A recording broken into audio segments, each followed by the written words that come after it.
Referee handball कब देगा? अगर आपके हाथ से बॉल लग के या तो जानबूझ के या बिना जानबूझ के अगर गोल में जाती है तो गोल हमेशा कैंसिल माना जाएगा। भले ही जानबूझ के जाए, आपने जानबूझ के हाथ टच किया हो गोल में डालने के लिए या आपको पता नहीं हो और गोल में चले गई हाथ से, तो ये हमेशा हैंडबॉल होगा। और एक और रूल, जैसे कि आपने हेड टच किया और हेड टच के दौरान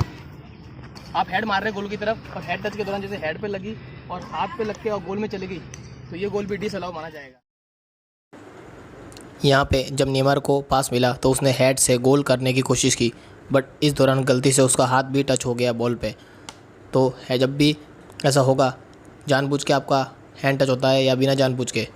तब ये गोल नहीं माना जाएगा और हैंडबॉल दिया जाएगा आपके खिलाफ़।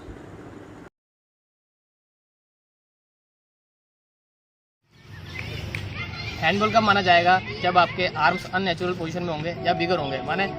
आपके हाथ ऐसे हैं और बॉल आगे हिट करती है, तो ये हैंडबॉल माना जाएगा। माने इस तरीके से आप जैसे कि डिफेंस करने के लिए हाथ ऐसे करें और बॉल आगे लगती है, तो ये हैंडबॉल माना जाएगा। तो आपको ध्यान रखना है कि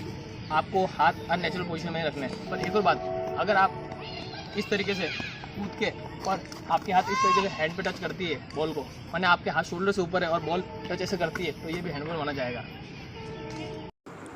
यहाँ पे देखो, प्लेयर के जो हाथ है वो खुले हुए हैं, जो कि अननेचुरल पोजीशन है, और उसका हाथ टच हो गया, तो इस स्थिति में रेफरी हैंडबॉल कॉल करेगा। ये अननेचुरल पोजीशन है और हाथ खुले हुए हैं और हैंडबॉल हुआ। यहाँ पे खिलाड़ी का हाथ बॉल को जीतने या क्लियर करने की कोशिश में शोल्डर से ऊपर चला गया और उसके हाथ पे आके बॉल लगी, तो इस स्थिति में हैंडबॉल काउंट किया जाएगा। जब भी खिलाड़ी का हाथ उसके शोल्डर से ऊपर होगा और बॉल का कांटेक्ट उसके हाथ से होता है, तो ये हैंडबॉल दिया जाएगा। आप इस वीडियो में देख सकते हैं।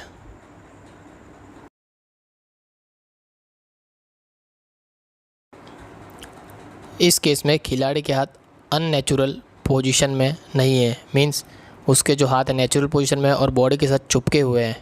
और बॉल उसके हाथ पे आके लगती है, तो इस स्थिति में हैंडबॉल नहीं दिया जाएगा। देखो ध्यान से, यहाँ पे खिलाड़ी के हाथ बिल्कुल बॉडी से चिपके हुए हैं, जब बॉल उसके हाथ पे आके लगती है बिल्कुल देखो चिपके हुए हाथ है ये, तो इस स्थिति में हैंडबॉल नहीं दिया जाएगा क्योंकि ये हाथों की नेचुरल पोजीशन है। एक और एग्जांपल से देखते हैं। यहाँ पे डिफेंडर की बॉडी अननेचुरल पोजीशन में नहीं है, माने बड़ी नहीं है, और हाथ भी बॉडी से चिपके हुए हैं, तो इस स्थिति में भी हैंडबॉल नहीं दिया जाएगा। यहाँ पे खिलाड़ी बॉल को क्लियर करने की कोशिश कर रहा है, उसी दौरान उसका हाथ भी बॉल पे टच हो जाता है, तो इस स्थिति में हैंडबॉल नहीं दिया जाएगा क्योंकि इस समय डिफेंडर को पता नहीं था कि उसका हाथ टच होगा। उसने जानबूझ के हाथ टच नहीं किया है और वो बॉल को क्लियर कर रहा था, उसका इंटेंशन नहीं था हैंडबॉल का, इसलिए इस स्थिति में हैंडबॉल नहीं दिया जाएगा। इस पोजीशन में अगर डिफेंडर यहाँ हेड से भी बॉल क्लियर कर रहा होता और उसके हाथ पे लग जाती, तो भी हैंडबॉल नहीं दिया जाता। इस स्थिति में खिलाड़ी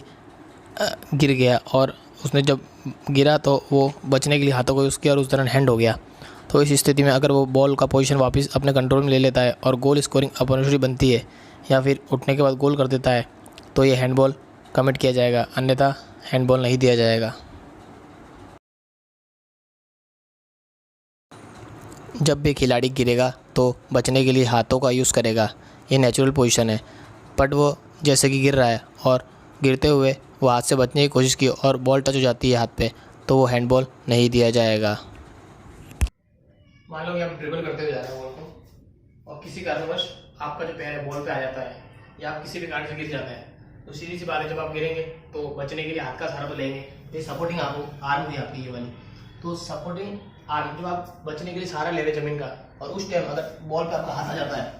तो ये हैंडबॉल नहीं माना जाएगा। बट एक बात ध्यान रखना, जैसे कि आप गिरे और आपने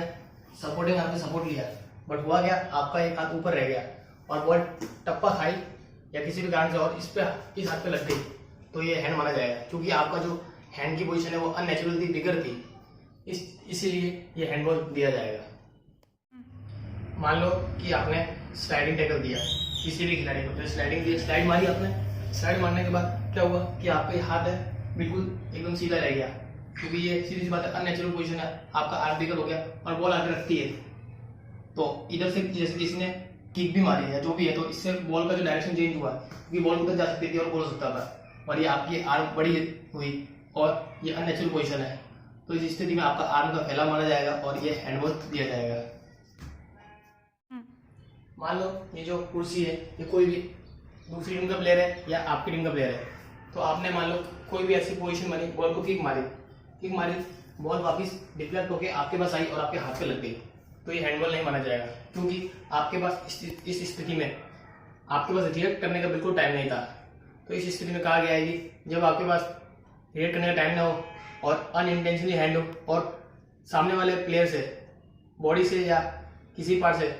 बॉल लग के आपके पास आती है और आपका हैंड हो जाता है, तो ये हैंड नहीं माना जाएगा। जैसे कि मैंने आपको बताया कि जब भी आपके पास रिएक्ट करने का टाइम नहीं हो और सामने वाले प्लेयर से बॉल लग के आपके पास आ जाए, तो और आपका इंटेंशन नहीं हो हैंड करने का और आपको रिएक्ट करने का टाइम नहीं हो, तो ये हैंडबॉल नहीं माना जाता। बट इसी केस में अगर आप स्ट्राइकर है और सामने वाली टीम के पेनल्टी एरिया के अंदर है और आपके पास ये सेम प्रोसेस हो जाता है जो मैंने बताया अभी,